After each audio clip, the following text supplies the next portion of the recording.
Pakistan studies का topic start करेंगे। Zulfiqar Ali Bhutto era 1971 से 1977, ये उसका एरा है। हम लोग इससे पहले जो है वो कवर कर चुके हैं बिफोर इंडिपेंडेंस के टॉपिक्स। अब जो हमारे टॉपिक है वो है आफ्टर इंडिपेंडेंस वाले टॉपिक, ठीक है, जिसके अंदर हम लोग वॉर्स डिस्कस कर चुके हैं, एराज को डिस्कस करेंगे। जो आज हमारा टॉपिक है वो है जुल्फ़कार अली एरा, जुल्फ़कार अली भुट्टो एरा, जिसका जो टेन्योर है वो 20 दिसंबर 1971 से लेकर 5 जुलाई 1977 तक होगा, ठीक है। अच्छा, अब हम इसके अंदर क्या क्या कवर करेंगे पहले हम वो देख लेते हैं। हम थोड़ा सा इंट्रोडक्शन डालेंगे, उस इंट्रोडक्शन के बाद हम लोग पे आ जाएंगे उसकी रिफॉर्मेशंस के ऊपर। रिफॉर्मेशंस का मतलब ये है हम जितने भी इराज बच्चों डिस्कस करेंगे उसके अंदर हमने उसकी वर्किंग, उसके रिफॉर्मेशंस की बात करनी है, क्योंकि हर एक इरा के अंदर रिफॉर्मेशंस हुई जरूर है और उस रिफॉर्मेशंस को हम लोग वन बाय वन करके डिस्कस करेंगे। और अगर हम लोग बात करते हैं जुल्फ़कार अली भुट्टो की रिफॉर्मेशंस के ऊपर, तो उसके अंदर भी रिफॉर्मेशंस कौन कौन सी हुई हैं। जैसे सबसे पहली labour reforms, constitution reforms, agriculture reforms, industrial reforms, ये सारी चीजें वो रिफॉर्मेशंस है जो कि जुल्फ़कार अली भुट्टो ने अपने टाइम पीरियड के अंदर उसको कंटिन्यू किया हुआ है, ठीक है। और सबसे बड़ी बात, रिफॉर्मेशंस के साथ साथ इस बंदे ने एक नया कॉन्सेप्ट लेकर आया था नेशनलाइजेशन का। नेशनलाइजेशन का मतलब ये होता है कि ऐसी चीजें जो कि प्राइवेट सेक्टर के पास हैं हम उनसे लेकर नेशनलाइज कर देंगे, उसको गवर्नमेंट सेक्टर में ले आएंगे और गवर्नमेंट के ऊपर सारे इख्तिदार होगा उसका, ठीक है। मैं आपको पहले ये भी बता दूं कि प्राइवेटाइजेशन क्या होती है और नेशनलाइजेशन क्या होती है। प्राइवेटाइजेशन का ये मतलब होता है कि गवर्नमेंट आपको लेवरेज दे रही है कि आप हमारी कंट्री के अंदर ऐसा सेटअप बनाओ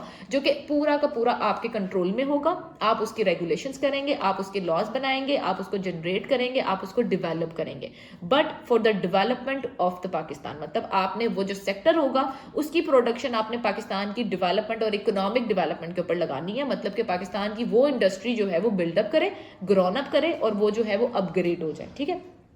अगर मैं स्टार्टिंग की बात करूं तो हम लोगों ने जो इससे पहले वाला बात किया था वो था जुल्फ़कार अयूब इरा। अयूब इरा ने इंडस्ट्रीज को बिल्डअप किया था। अयूब इरा ने वो प्राइवेट सेक्टर्स को वो इंडस्ट्रीज बनाने को दी थी ताकि उन इंडस्ट्रीज की प्रोडक्शन की जा सके, उनके अंदर गुड्स को बनाया जा सके और उसको फिनिश्ड गुड्स में तब्दील किया जा सके। इंडस्ट्रीज का निज़ाम वो लेकर आया, एग्रीकल्चर का निज़ाम वो लेकर आया, सारी चीज़ों को जो है वो उसने सेटअप कर दिया। अब जब अयूब के बाद जुल्फ़कार अली भुट्टो आया ना तो उसने ये देखा कि भाई ऐसी बहुत से फैमिलीज हैं या ऐसे बहुत से लोग हैं जिन्होंने इस प्राइवेट सेक्टर को बहुत ज्यादा ऊपर ले गए। मतलब फॉर इंस्टेंस मैं आपको बताऊं, जब ये पावर में आया 71 में, दिसंबर में 71 में ये पावर में आता है, 20 दिसंबर को, 22 दिसंबर को इसने कमेटी बनाई, 22 दिसंबर को इसने कमेटी बनाई और उस कमेटी से ये पूछा कि भाई ये जितनी इंडस्ट्रीज हम लोगों ने प्राइवेटाइज की हुई है अयूब ने, इसको हमने नेशनलाइज करना है, यानी कि गवर्नमेंट के खाते के अंदर लेकर आना है और हम ये देखना चाहते हैं ये सारी इंडस्ट्रीज एदर लीगल है या नॉन लीगल है। मतलब कि आपको मैं एक बात बता दूं, जब आपने अपनी कंट्री से या आपने अपनी गवर्नमेंट से कोई भी चीज को परमिशन के ऊपर खोलना होता है ना तो गवर्नमेंट आपको उसका लाइसेंस देती है।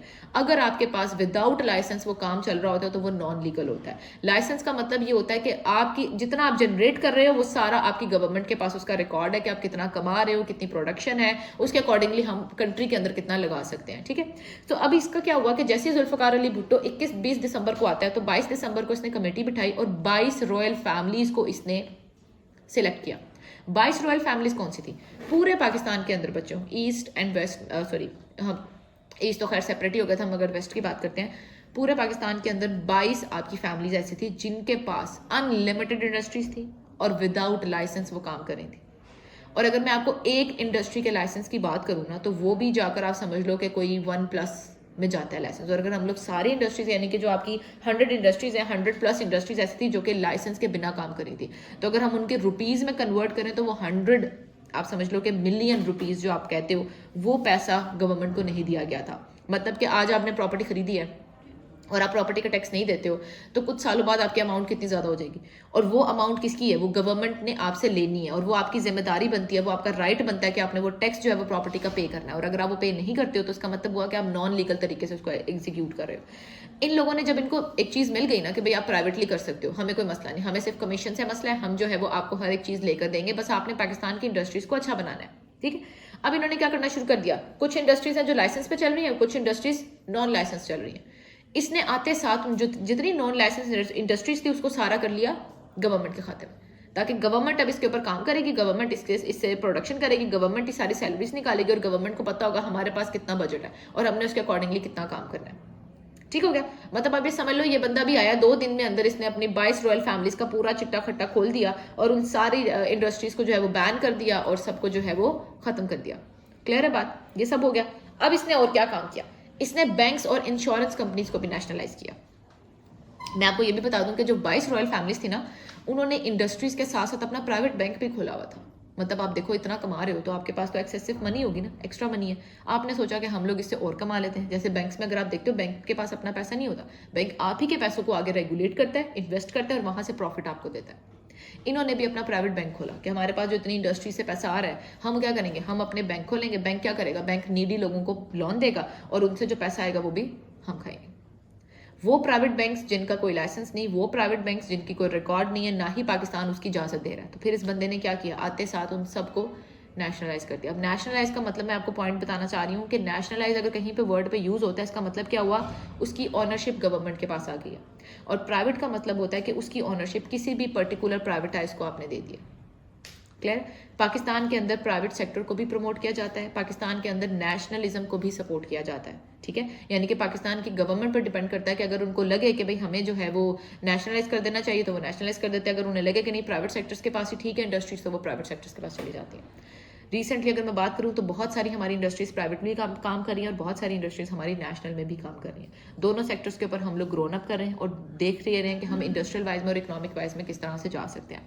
क्लियर होगी बात। पहला पॉइंट उसने क्या किया भाई, इंडस्ट्रीज को नेशनलाइज कर दिया, लाइसेंसेस को रद्द कर दिया और हाँ उन 22 रॉयल फैमिलीज के पासपोर्ट्स को भी रद्द कर दिया कि वो यहां से पाकिस्तान दोबारा नहीं जा सकते और जो पाकिस्तान से बाहर चले गए हैं वो पाकिस्तान नहीं आ सकते। अब आपने भाई कम तो करना है ना, पैसा तो कंट्री में लेकर आना है। पैसा कैसे लेकर आओगे जब तक कि आप उन 22 रॉयल फैमिलीज को पकड़ोगे नहीं, उनको हाईलाइट नहीं करोगे, लोगों को बताओगे नहीं कि ये वो फैमिलीज हैं जिन्होंने समझ लो कि 60% रेवेन्यू पाकिस्तान का खाया हुआ है, जो कि वो रेवेन्यू पूरे पे डिवाइड होना चाहिए था, वो अकेले खा रहे हैं। समझ रहे हो मेरी बात। तो ये इनको क्या कर दिया, फिर उसने नेशनलाइज कर दिया। बैंक्स और इंश्योरेंस कंपनीज भी होगी। इंश्योरेंस कंपनीज का तो आप लोगों को आइडिया होगा, अगर आप लोग 70s 80s में अगर आप अपने फोर फादर से पूछेंगे तो तब ये बड़ा रुझान होता था, इंश्योरेंस करवा लो जी, लाइफ इंश्योरेंस करा लो, हेल्थ इंश्योरेंस करा लो। अब तो खैर बड़ा सिक्योर हो गया, मैं आपको बताऊं, पहले सिक्योर नहीं था। पहले ना जब भी कंपनीज होती थी, कोई भी उठी, उन्होंने कोई छोटा सा सेटअप बनाया, थोड़े से पम्फलेट्स बना दिए, लोगों को इकट्ठा किया, ट्रेनिंग दी और लोगों को कह दिया कि जाकर इनको वो ले पॉलिसीज आप लोग लेना। अब ये क्या होता था, लोगों ने जब नया नया काम आया लेना शुरू कर दिया। जाहिर सी बात है ना, नई नई चीज होती है तो फिर आप उसको एग्जीक्यूट करते हो। जब आती थी ना वापस देने की, रिफंड की बारी आती थी, तो क्या होता था, ये बैंक करप्ट हो जाते थे, भाग जाते थे। बेसिकली ना आपके पास अगर मैं तुम्हें पैसे रखवाती हूँ ना, तो तुम उस पैसे को खुद नहीं रखोगे, तुम उस पैसे को कहीं ना कहीं और इन्वेस्ट करोगे और वहां से जो प्रॉफिट आएगा वो तुम मुझे दे दोगे और जो पैसे रखवाए होंगे वो पैसे डबल हो जाते होते हैं। अब मैं तुम्हारे पास पैसे रखवा रही हूँ 5 लाख मिनिमम अमाउंट ले लेते हैं। 5 लाख का मतलब है मैंने साल तक तुमसे नहीं पूछना, तो तुम साल तक मेरे 5 लाख को तुम 10 लाख कर सकती हो। तुम्हें तो बैठे बैठे पैसे आ गए ना, तुमने 5 लाख की अमाउंट रख दी और जो प्रॉफिट थी 5 लाख की उसको तुम रेगुलेट करने लगी। अब मैंने तुमसे 5 लाख मांगे, तुमने मेरे 5 लाख दे दिए और उसके ऊपर अपने प्रॉफिट में से कोई 50,000 1 लाख उसके ऊपर लगा के मुझे दे दिया। अब मुझे तो 5 लाख का 6 लाख मिल गया ना, या मुझे 5 लाख का 7 लाख मिल गया, तो मुझे तो फायदा हुआ और तुम्हें मुझसे डबल फायदा हुआ। बैंक्स भी यही करते हैं। बैंक आपके पैसों को, जो आपकी अमाउंट होती है ना, वो कभी 100% यूटिलाइज नहीं करते, उसका 60% यूटिलाइज करते हैं, 40% रखते हैं। उस 60% से अगेन 40% आ जाता है तो वो आपके एक्चुअल अमाउंट में लगा देते हैं। आपको पता नहीं, सेविंग अकाउंट खुलवाते हैं बैंक, कहते हैं भाई सेविंग अकाउंट खोलो, साल तक आपने पैसे नहीं पूछने और उस साल के बाद हम आपको डबल करके देंगे। क्यों? क्योंकि वो पैसे कहाँ लगा रहे हैं, वो कहीं और लगा रहे हैं, वो अपने प्रोजेक्ट्स पे लगा रहे हैं। तो बैंक भी इस तरह करता है। अब जो मैं आपको इंश्योरेंस की बात कर रही हूँ, इंश्योरेंस का मतलब होता है आपने पर मंथ उनको एक अमाउंट देनी होती है और वो अमाउंट आपकी साल बाद, 2 साल बाद, 10 साल बाद या 15 साल के बाद आपकी अमाउंट को डबल या उससे थोड़ा सा एक्सटेंडेड वे में बढ़ाकर आपको दे देते हैं। कुछ लोग कहते हैं ये ठीक है, हाँ कुछ लोग कहते हैं ये ठीक है। क्यों ठीक है? क्योंकि अब देखो, अगर आप वैसे सिक्योर करोगे आप कभी भी जोड़ नहीं पाओगे।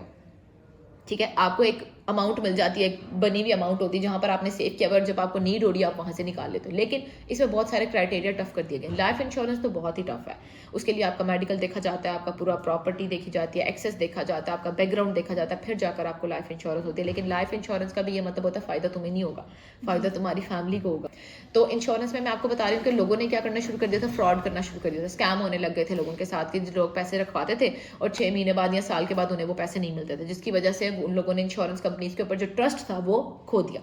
अब मैं आपको बताऊं, बैंक्स ने इंश्योरेंस का जो ये पूरी पॉलिसी है वो रख ली है, मतलब अगर आप बैंक के थ्रू इंश्योरेंस करवाते हो तो वो आपकी गारंटी लेता है। अब ये ज़्यादा सिक्योर हो गया है, और अगर बैंक आपको नहीं दे पाता, फॉर इंस्टेंस किसी भी तरह से वो दिवालिया निकल जाता है या बैंक करप्ट हो जाता है, तो स्टेट बैंक ऑफ पाकिस्तान उसके बैकएंड पे है और वो आपको आपकी जो चीज़ है वो फुलफिल करके देगा। सो बेसिकली अब बैंक्स ने ये शुरू कर दिया है कि अगर आपने एजुकेशन पॉलिसी करानी है, अपनी लाइफ इंश्योरेंस करानी है, आपने अपनी मैरिज इंश्योरेंस करवानी है, तो आप करवा सकते हो, और at the time of refundable आपको वो अमाउंट दी जाएगी, आपके अकाउंट से डिडक्शन होगी हर मंथ, और आपके अकाउंट के अंदर उसी जो बंदा एलिजिबल है उसी बंदे को ही वो पैसे अमाउंट मिल जाएगी। तो बहुत सारे लोग अब बैंक्स की तरफ चले गए हैं, क्योंकि पॉलिसीज बहुत अच्छी कर दी है ना, सिक्योर कर दी है, सेफ कर दिया, जिसकी वजह से लोग करते हैं। लेकिन वो लोग जो कहते हैं कि भाई हमें पढ़ना ही नहीं, हमारे पैसे तो बाउंड हो गए, हम कुछ और कर सकते हैं, वो लोग नहीं करते। लेकिन बहुत से ऐसे लोग जो चाहते हैं कि भाई हम पैसे सेव करना चाह रहे हैं बट हमें कोई अपॉर्चुनिटी नहीं मिल पा रही, वो लोग फिर इस इंश्योरेंस की तरफ चले जाते हैं, और बहुत सारे लोगों ने किए भी, ऐसी बात नहीं है, करवाते हैं। जैसे आप गाड़ी की इंश्योरेंस करवाते हो कि कल को अगर गाड़ी को कुछ हो जाता है तो 60% उनका होता है, 40% आपका होता है, क्योंकि आप गाड़ी की इंश्योरेंस हर मंथ दे रहे होते हैं। जब आपने उनको पैसे देने हैं और at a time of need जब आपको जरूरत पड़ेगी तो वो बैंक आपको निकलवा के देगा। बाहर वैसे ऑलमोस्ट हर एक चीज़ की इंश्योरेंस होती है। अगर आप बाहर जाओ ना तो आपकी लाइफ इंश्योरेंस, आपकी मेडिकल इंश्योरेंस, आपकी प्रॉपर्टी इंश्योरेंस, आपकी जो कन्वेंस है वो इंश्योरेंस, ईच एंड एवरीथिंग की इंश्योरेंस करवाते हैं, वो बंदा रिलैक्स रहता है, क्योंकि वो लगाते भी हैं, वो लगाते भी हैं, ठीक है, वो पेमेंट भी देते हैं। आपकी पेमेंट हर मंथ कटती भी है, और एक तो वो आपका एक ना वो बैकग्राउंड भी अच्छा रहता है, स्टेटमेंट भी क्लियर रहती है, आपका जो रेपो है वो भी अच्छी रहती है। तो वो इंश्योरेंस के ऊपर हर चीज़ चलती है, क्योंकि उन लोगों ने भी इन सारी चीज़ों को देखना होता है। और अगर हाँ यहाँ पे नहीं होता है, हम लोगों ने डिमांड की, यहाँ पे बहुत सारी चीज़ें देखी जाती हैं, पहले पूरा रिकॉर्ड देखेंगे, स्केच आउट करेंगे सारी चीज़ों को कि भाई ये एलिजिबल था नहीं था, फिर होता है। और नो डाउट यहाँ पे स्कैम्स भी होते हैं, 2 नंबर डॉक्यूमेंट्स को दे दिया जाता है, मेडिकल रिपोर्ट अगर आपकी सही नहीं है बट आप प्रेजेंट कुछ और कर दो, तो ये सारी चीज़ें जो है वो कुछ ना कुछ तरीके से जो है वो नेगेटिव में भी चली जाती हैं। सो बेसिकली अभी हम यहाँ पर बात कर रहे थे कि भाई इसने इंडस्ट्रीज और आपके बैंक्स और इंश्योरेंस कंपनीज को नेशनलाइज कर दिया। नेक्स्ट हम लोग बात करते हैं जो कि इसकी मेजर अचीवमेंट है ना, वो है लेबर रिफॉर्म्स के ऊपर। मैं आपको लेबर रिफॉर्म्स के ऊपर कोई 12 से 13 पॉइंट्स बता सकती हूँ जो इसने दिए थे, और उसी की वजह से ये आज तक अभी तक फेमस है। क्या है सबसे पहला पॉइंट? लिख लो पॉइंट्स के नाम, मैं आपको छोटे छोटे वो बता देती हूँ ताकि आप लोगों को पता हो कि मैंने इसके ऊपर ये बात करनी। सबसे पहली बात, रिप्रेजेंटेशन ऑफ लेबर्स। पहले क्या होता था, इससे पहले आप लोगों ने बहुत साल पहले देख लो, 70s 80s में देख लो, इवन अभी मैं आपको दोबारा कहूँगी वो रिवाइव हो गया टाइम, लेबर को वैल्यू नहीं किया जाता था, किसानों को इज्जत नहीं दी जाती थी, किसानों को लीडर नहीं बनाया जाता था, किसानों से बात नहीं की जाती थी, किसान के साथ बैठ के खाना नहीं खाया जाता था, किसानों को किसी चीज़ की अथॉरिटी नहीं दी जाती थी। ठीक हो गया। अब इन्होंने क्या किया, इस बंदे ने कहा कि जो भी फैक्ट्री में लेबर काम कर रहा है उसकी लेबर यूनियन बनेगी, उसकी लेबर रिप्रेजेंटेशन बनेगी। यानी कि आप अगर 100 बंदे हो, 100 बंदा अगर 100 मजदूर काम कर रहा है तो उस 100 मजदूर में से एक लीडर होगा जो उसी बंदों में से सिलेक्ट किया जाएगा, और वो रिप्रेजेंटेटिव आपके मालिक से डायरेक्ट बात कर सकता है, आपके ऑनर से डायरेक्ट बात कर सकता है। ठीक है, पहले ऐसा नहीं होता था, जो कह दिया वो कर लिया इन्होंने किसी से सवाल नहीं करना, कोई अपनी बात कन्वे नहीं करनी, कोई फॉरवर्ड नहीं करना। इस बंदे ने कहा भाई रिप्रेजेंटेशन ऑफ लेबर कंपलसरी होगा, हर फैक्ट्री के अंदर एक लेबर यूनियन होगा, यूनियन काउंसिल बनेगा, उसके अंदर उस लेबर रिप्रेजेंटेटिव को जो है वो सीट दी जाएगी, और वो बंदा आपके HR में जा सकता है, वो बंदा आपके अकाउंट ऑफिस में जा सकता है, वो बंदा अगर आप किसी की सैलरी का मसला है, किसी का कोई मसला है, तो वो जा सकता है ऑफिस में जाकर, उसे डिमांड करेगा भाई ये मेरी सैलरी क्यों डिडक्ट हुई है या क्या मसले हैं। यानी कि आपने उसको अथॉरिटी दे दी कि भाई तुम अगर काम कर रहे हो तो तुम्हारे पास पावर है उससे क्वेश्चन करने का, तुम्हारे पास राइट है, तो उनसे उन बात कर सकते हो। ठीक हो गया। तो रिप्रेजेंटेशन ऑफ लेबर जो आज तक किसी ने दी, वो लेबर किसने दी है? भुट्टो है। वर्किंग आवर्स, दूसरा पॉइंट है वर्किंग आवर्स। लेबर से पहले काम करवाया, वर्किंग आवर्स घंटे, यानी कि लेबर से जो काम करवाया जाता था वो बच्चों 50 से 52 आवर्स होते थे, यानी कि आप 10-10 11-11 घंटे की ड्यूटी कर रहे हो एक दिन के अंदर, और वीकली अगर आप देखते हो तो 50 से भी ऊपर चला जाता था। इसने 8 घंटे की ड्यूटी को लिमिटाइज कर दिया, 8 घंटे से ज्यादा कोई भी मजदूर काम नहीं करेगा। ठीक होगी बात, 8 घंटे से ज्यादा कोई मजदूर काम नहीं करेगा, और अगर आपने 8 घंटे से 1 घंटा एक्स्ट्रा काम करवाया तो यू हैव टू पे फॉर दैट, आपको उसकी वेज उसको देनी पड़ेगी।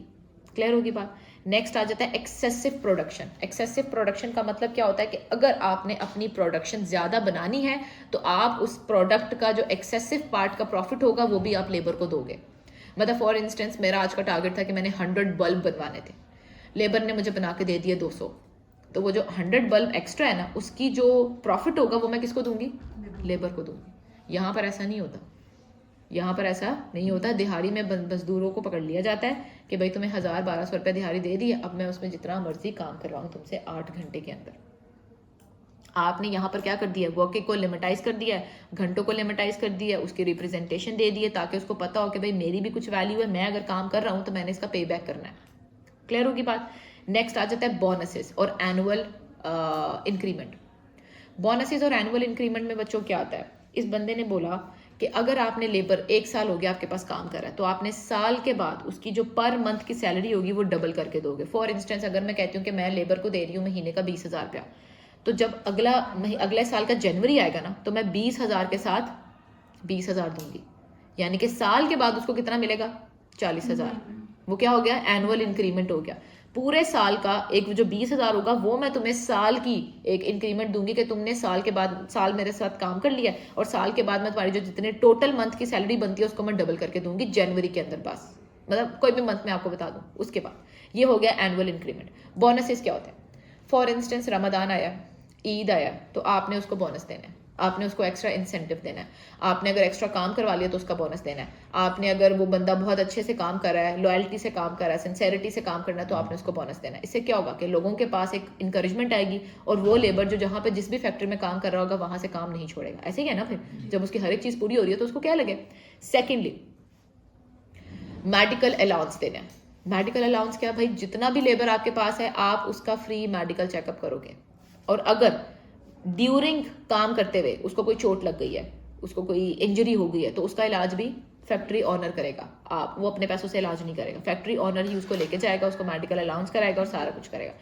एक और पॉइंट इसने ऐड किया था एजुकेशनल पॉलिसी को लेकर। एजुकेशन पॉलिसी में क्या लिखा जी कि इसने कहा कि अगर फैक्ट्री ऑनर के पास 100 मजदूर है और उस 100 मजदूर के पास कोई 5-5, 6-6 बच्चे हैं, तो हर एक बच्चा, फैमिली में से हर एक बच्चे की मैट्रिकुलेशन तक जो एजुकेशन होगी वो आपका फैक्ट्री ऑनर देगा। अब उसका पॉइंट क्या था जुल्फकार अली भुट्टो का कि भाई बच्चे तो पढ़ लें, फैमिली में से अगर एक पढ़ा लिखा होगा तो वो अपनी फैमिली को आगे लेके जा सकता है। सारी फैमिलीज के बच्चों को तो नहीं वो पढ़ा सकता ना, लेकिन फैक्ट्री का ओनर का बच्चा, एक लेबर के एक बच्चे की जिम्मेदारी उसके ऊपर होगी मैट्रिक तक। चलो बहरहाल ये पॉलिसीज उसने लेके आया एजुकेशन के ऊपर। एजुकेशन पॉलिसी लिखी टूवर्ड्स दी चाइल्ड लेबर कर लो, या सॉरी लेबर्स चाइल्ड कर लो, ठीक है। अच्छा जी, ये सब कुछ हो गया। उसके बाद एक और बात इसने की, और उस एक बात पे क्या था कि आपने अगर इसको करना है क्या उसे कहते हैं, टर्मिनेट करना है, या इसको आपने फायर करना है, या आपने इसको टर्मिनेट करना है, तो विदाउट एनी वैलिड रीजन आप उसको टर्मिनेट नहीं कर सकते हो। और अगर आपने उसको टर्मिनेट करना है और आपके पास वैलिड रीजन भी है तो आपने उसको 3 मंथ्स का नोटिस देना है। सडन आप किसी भी लेबर को अपनी फैक्ट्री से निकाल नहीं सकते हैं। 3 मंथ्स का नोटिस पीरियड वो कंप्लीट करेगा, उसके बाद आप उस लेबर को निकालोगे। अब यहाँ पर क्या हो गया, जॉब सिक्योरिटी हो गई लेबर को। अब उसको पता है मैं यहाँ पर काम कर रहा हूँ, मैं यहाँ से नहीं जा सकता, मुझे पता है कि मैंने पर मंथ इतना कमाना है और मैंने अपने घर का सर्कल चलाना है। अब क्या होता है, जिन लेबर्स को नहीं पता होता कि आज उनकी जॉब है कल नहीं है, तो वो क्या करते हैं, फिर वो उनके लिए मुश्किल हो जाती है, उनका लाइफस्टाइल चलाना, सर्कल चलाना, ये सारी चीज़ें उनको फेस करनी पड़ती है। इन सारी चीज़ों को जुल्फकार अली भुट्टो ने डिटरमाइन किया और बड़े बारीकी तरीके से देखकर इसने इन सारी चीज़ों को जो है वो रेगुलेट किया कि भाई ये सारी चीज़ें बहुत कंपल्सरी है, क्योंकि एक लेबर के लिए, एक किसान के लिए उसका खाना पीना रहना ये सब कुछ बहुत कंपल्सरी है। अगर हम इसकी सिक्योरिटी कर लेंगे तो लेबर कहीं नहीं जाएगा। क्लियर है, ये सारे पॉइंट्स आपके लेबर रिफॉर्मेशन में डाले गए। और ये लेबर रिफॉर्मेशन आपकी पहले समझ लो कि आज तक की किसानों की सबसे ज्यादा आवाज सुनी गई थी जुल्फकार अली भुट्टो के टाइम पे। तभी तो उन्होंने वो जो एक स्लोगन था रोटी कपड़ा मकान वो उठाया था, क्योंकि ये चाहते थे कि हम ज्यादा एलीट क्लास वालों की नहीं सुनेंगे, हम मिडिल क्लास वालों की भी नहीं, हमारी जो बेसिक नीड है वो है इन लेबर्स की, कि ये लोग घर में दाल रोटी खा रहे हैं नहीं खा रहे हैं, इनको खाना मिल रहा है नहीं मिल रहा है, ये लोग अपना लाइफस्टाइल क्या कर रहे हैं, इनका स्टैंडर्ड क्या है, हमें उसके अकॉर्डिंगली जो है वो काम करना है। और अगर मैंने इन कम्युनिटी को स्टैंडर्डाइज कर दिया, हमने इन कम्युनिटी को अच्छा कर दिया, तो जाहिर सी बात है यही कम्युनिटी अपग्रेड होकर आपके लिए काम कर सकती है, ठीक है। और मैं आपको एक और बात भी बता दूं, जितने भी आपके फैक्ट्री ऑनर्स हैं वो जितनी मर्जी फैक्ट्रीज खोल लें, वो बगैर लेबर के काम नहीं कर सकती, क्योंकि फैक्ट्री में काम कौन करेगा, लेबर ही करेगी। और जब आपने लेबर को इज्जत नहीं देनी, आपने उसको रिस्पेक्ट नहीं देनी, आपने उसको वेजेस नहीं देने, तो वो पागल है, काम करेगा। समझ रहे हो मेरी बात। तो ये सारी चीज़ों को रेगुलेट किया गया कि भाई इन्हीं की वजह से तो तुम लोग कमा रहे हो, ये लोग काम कर रहे हैं तो तुम लोग प्रॉफिट कमा रहे हो, और अगर ये काम नहीं करेंगे तो कौन करोगे, तुम लोग करोगे फैक्ट्री में जाके काम, नहीं करोगे। तो फिर आप इनको इंपॉर्टेंस दो, इनको वैल्यू करो और इनकी बनती जो वेज है उनको वापस करो, ठीक है। ये सब कुछ आ गया आपका लेबर रिफॉर्मेशन में। अब हम आ जाते हैं एग्रीकल्चर रिफॉर्म्स के ऊपर। एग्रीकल्चर रिफॉर्म में सबसे जो इंपॉर्टेंट आपके रिफॉर्म है वो है लैंड रिफॉर्म्स को लेकर। लैंड रिफॉर्म्स का मतलब ये है कि आप लोगों को पता है इरिगेटेड लैंड्स और अनइरिगेटेड लैंड्स कौन सी होती हैं। इरिगेटेड वो होती हैं जो आपको फल सब्जी वगैरह देती हैं, और अनइरिगेटेड जिनके ऊपर आप अपनी प्रॉपर्टीज बना सकते हो, वो बंजर जमीन होती है, उनके ऊपर फल सब्जी वगैरह नहीं उगती हैं। अब इस बंदे ने क्या किया कि इक्वालिटी को बेस करने के लिए या इक्वालिटी को फेस करने के लिए इस बंदे ने 150 और 300 एकड़ की जमीन की थी। अच्छा, अयूब का भी मैं बता दूं, अयूब ने भी इस तरह से किया था और सेम एज इट इज फिर इसने जाकर जो है वो जुल्फकार अली भुट्टो ने भी किया था। अच्छा जी, होता ऐसा था बच्चों की जितनी एलीट क्लास होती थी ना उसके पास प्रॉपर्टी बहुत ज्यादा होती थी। ठीक है, मेरे पास पैसा है, मैंने सारी प्रॉपर्टी खरीद लेनी। यानी कि अब कुछ फैमिलीज ऐसी हैं जो कि बेचारों के पास पैसा भी है लेकिन वो प्रॉपर्टी नहीं खरीद पा रही क्योंकि ऑप्शन ही नहीं है। सारी प्रॉपर्टी किसने खरीद ली हुई है? जब्त की हुई आपकी लीड क्लास वालों ने। तो अब मेरे लिए क्या मसला हो गया कि मैं उसको ले नहीं सकती। अब इसने क्या किया, अयूब ने इक्वालिटी को देखते हुए अयूब ने ये कहा था कि जो 500 एकड़ की जमीन होगी ना वो इरिगेटेड आप ले सकते हो और 1000 एकड़ की जमीन अनइरिगेटेड आप लोग ले सकते हो। मतलब उसने कंपल्शन कर दिया, गवर्नमेंट तौर के ऊपर इसने एक इक्वालिटी लगा दी कि भाई 500 एकड़ की जमीन हर बंदा ले सकता है। मैक्सिमम है, ये नहीं मैं कह रही कि कंपलसरी है सबने लेना। 500 एकड़ का जमीन का मतलब है कि आप 600 एकड़ नहीं ले सकते, आप 550 नहीं ले सकते। 500 एकड़ की जमीन आप इरिगेटेड लोगे, 1000 एकड़ की जमीन आप अनइरिगेटेड लोगे। यानी कि ऑनरशिप अगर आपने खरीदनी है, आपके पास पैसा है, आपके पास एक्सेस है और आप खरीदना चाहते हो तो मैक्सिमम 500 से ज्यादा ऑनरशिप आप नहीं लोगे। और अगर आपकी 500 से ज्यादा हो गई वो ऑटोमेटिकली गवर्नमेंट जब्त कर लेगा। क्लियर होगी बात? अयूब जुल्फकार अली भुट्टो ने क्या किया, जुल्फकार अली भुट्टो ने इसकी और कंपल्शन ज्यादा कर दी कि भाई 150 एकड़ की जमीन आप इरिगेटेड लोगे और 300 एकड़ की जमीन आप अनइरिगेटेड लोगे। Irrigated 150, unirrigated 300।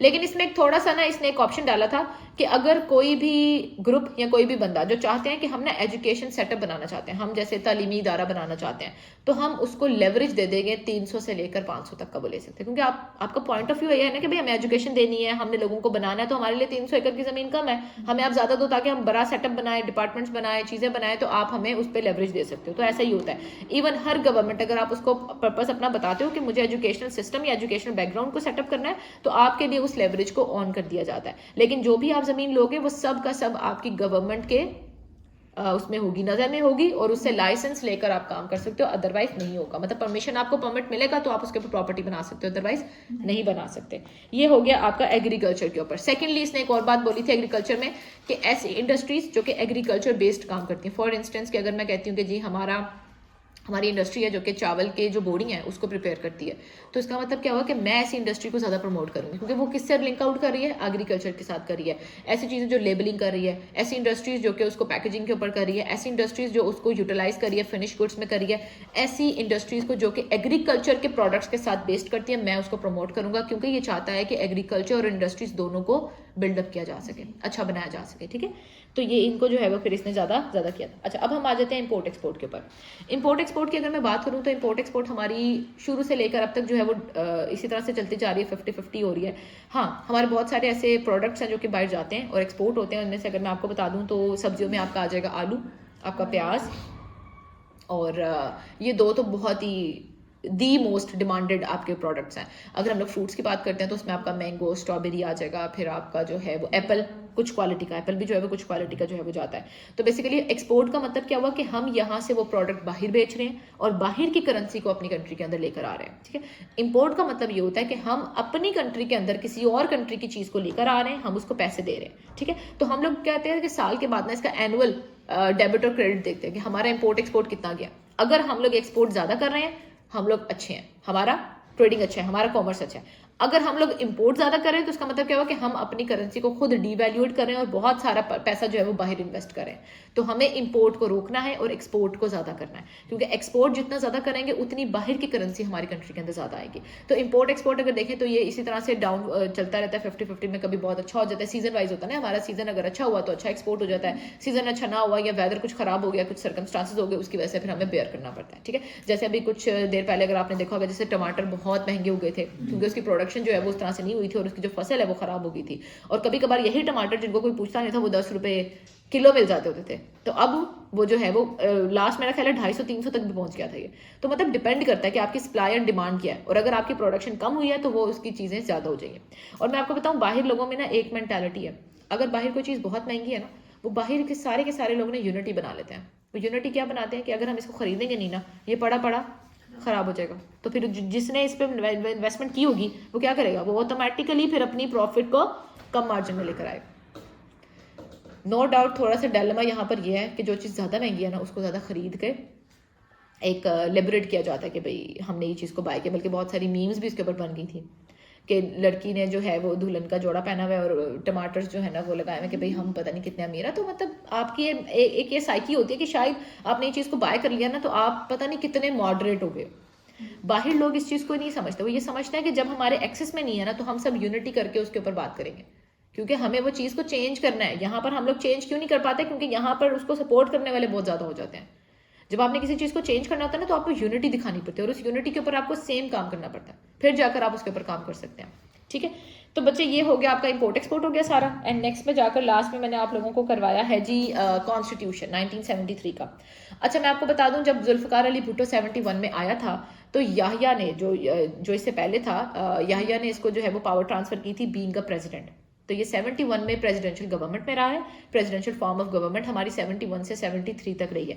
72 के अंदर ही कॉन्स्टिट्यूशन की बातचीत चल रही थी, कमेटी बिठा ली गई थी, चीज़ों को जो है वो रेगुलेट कर दिया गया था। तो 73 के अंदर उसको जो है वो एग्जीक्यूट किया गया और 73 के कॉन्स्टिट्यूशन के अंदर ये पहला प्राइम मिनिस्टर बना था आपके पाकिस्तान का। और डेमोक्रेटिक गवर्नमेंट को इसने समझ लो कि इंट्रोड्यूस करवाया था। ठीक है, कि डेमोक्रेटिक गवर्नमेंट की तरफ हमें जाना चाहिए जहां पर लोगों की पार्टिसिपेशन होगी, सिटीजन अपने काम करेंगे, लोग अपनी राय देंगे, ओपिनियन देंगे, सजेशंस देंगे, हम लोगों को बता पाएंगे क्या काम हो रहा है क्या नहीं हो रहा। तो इस तरह से करके जो है वो जनरेट किया गया था। फिर 73 के कॉन्स्टिट्यूशन की मैंने आपको पॉइंट्स बताए कि कौन कौन से हैं। वो रिटन कॉन्स्टिट्यूशन है, मतलब कि वो तो बिल्कुल साफ सी बात है कि आपका जो कॉन्स्टिट्यूशन है वो रिटन फॉर्म में है, हम उसको ऑरली नहीं करते, हम उसके अंदर कोई भी अमेंडमेंट करते हैं तो हम उस पर्टिकुलर क्लॉज के साथ उसको अमेंड कर लेते हैं। ठीक है, नेक्स्ट मैंने आपको सुप्रीमेसी ऑफ कॉन्स्टिट्यूशन बता दिया कि जी कॉन्स्टिट्यूशन का ये मतलब है कि अब मेरे पास ये लिखे हुए कॉन्स्टिट्यूशन है, अब कोई भी बंदा इससे अगेंस्ट बात नहीं करेगा। ठीक है, अगर आप इससे अगेंस्ट जाओगे तो यू हैव टू मतलब आपको उसकी पेनल्टी देनी पड़ेगी, या फिर आपको जो है वो चार्ज किया जाएगा। तो मतलब क्या हुआ कि मेरे पास अभी रिटर्न मटेरियल आ गया,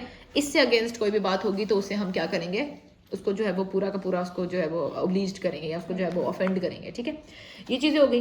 नेक्स्ट हम लोग अगर बात करते हैं तो इसमें आ जाते हैं फंडामेंटल राइट्स। भाई क्या राइट्स हैं हमारे सिटीजन्स के, क्या राइट्स हैं, उनकी क्या ड्यूटीज़ हैं, वो क्या काम कर सकते हैं, गवर्नमेंट ने क्या करना है, हम लोग किस तरह से उसको पे बैक कर सकते हैं, हम उसको ओबे करेंगे, हमने रेगुलेशंस बनानी है। फिर मैं अगर बाई कैमरल की बात करती हूँ तो बाई कैमरल का मतलब है कि पाकिस्तान के अंदर जो अभी रिसेंटली 73 का जो कॉन्स्टिट्यूशन है वो बाई कैमरल लेजिस्लेचर है। मतलब बाई कैमरल का मतलब होता है कि दे आर 2 डिपार्टमेंट्स या टू आपके सेक्टर्स हैं जो कि उस लेजिस्लेचर के ऊपर काम कर रहे होते हैं। यानी कि अगर हम बात करें तो नेशनल असेंबली और सेनेट है। ठीक है, नेशनल असेंबली से पास करके सेनेट में भेजा जाता है, सेनेट के अप्रूवल के बाद उसको एग्जीक्यूट कर दिया जाता है। मतलब लॉ बनाने के लिए, लॉ मेकिंग के लिए आपके पास 2 डिपार्टमेंट्स हैं फॉर द अप्रूवल। अप्रूवल के लिए आपने दोनों डिपार्टमेंट्स की अप्रूवल लेनी होती है और फिर जाकर आपका जो लॉ है उसको एग्जीक्यूट कर दिया जाता है। सो पहले अगर मैं आपको बताऊं 62 का जो कॉन्स्टिट्यूशन था वो आपका यूनिकैमरल था, मतलब एक ही आप समझ लो कि उसके अंदर जो है वो उसको किया जाता था। अब जाकर बाई कैमरल कर दिया गया ताकि लोगों की राय भी उसके अंदर शामिल हो सके कि भाई आप एटलीस्ट चाहते हैं इसको लॉ बनाना या नहीं बनाना चाहते। तो इस सारी चीज़ों को जो है वो आप कर सकते हो। सो अगर ये टॉपिक आपके पेपर में आ जाता है तो आपने इसको स्टार्ट इंट्रोडक्शन से करना है कि जुल्फ़िकार अली भुट्टो का बैकग्राउंड क्या था, वो कहाँ से पढ़ा लिखा, जो भी उसका थोड़ा बहुत इंट्रोडक्शन इस पर लिखा हुआ है वो लिखना है। देन आपने उसकी रेफॉर्मेशन पे बात करनी है, क्योंकि जो भी गवर्नमेंट के इरा की बात करोगे आपने उसकी वर्किंग की बात करनी है, आपने उसके काम की बात करनी है। उस रेफॉर्मेशन को 1 by 1 करके आप डिस्कस करो। नेक्स्ट में जाकर आप ये भी कह सकते हो कोई नेगेटिव एस्पेक्ट अगर आपको लगता है कि उस पर्टिकुलर इरा में ये नेगेटिव एस्पेक्ट रहा है, जुल्फ़िकार अली भुट्टो ने अगर गलत किया या सही किया या उसके काम अच्छे थे नहीं थे, और हर काम में पॉजिटिव एंड नेगेटिव एस्पेक्ट सारा ही होगा। ठीक है,